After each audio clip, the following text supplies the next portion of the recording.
there are people in this room. I have seen people here since I came to Minnesota. I grew up with, people I went to school with. I grew up in the village,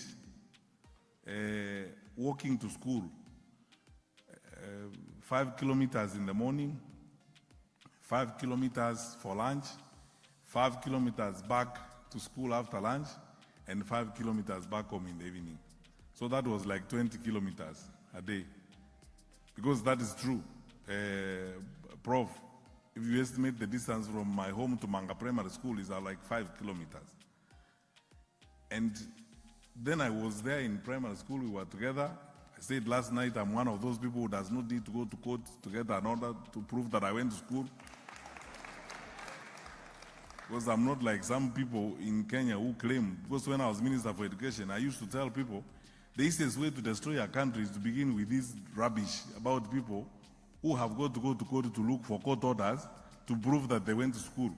Because if you went to school, how did you go to a school where you don't have a classmate, you don't have a teacher,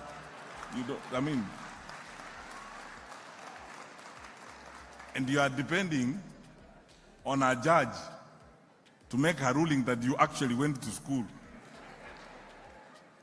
You know, my friends, I want to tell you this. There's a way in which we have destroyed our country by this silly behavior, you know, doing things that normal people don't do.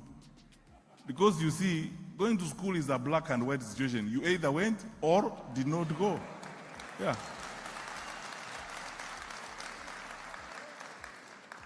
And I used to tell people, I am not the one who wrote the law. I believe that you can be a good leader even if you actually do not have a degree, but you wrote the law in parliament and said for you to be governor, you actually need a degree. So respect the law. As it were, you wrote the law. Because that dishonesty is a subject I will go to another day, but I can tell you this. We've had people who have actually served as governors in Kenya who did not go to university.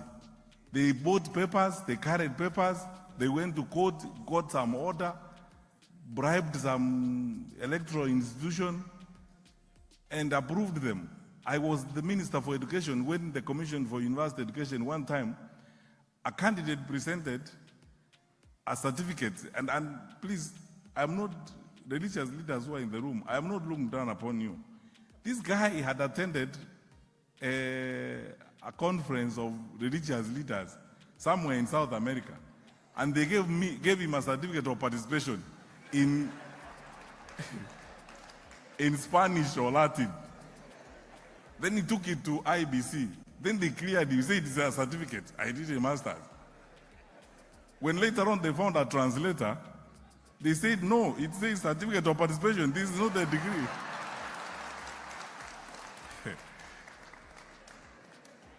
You know,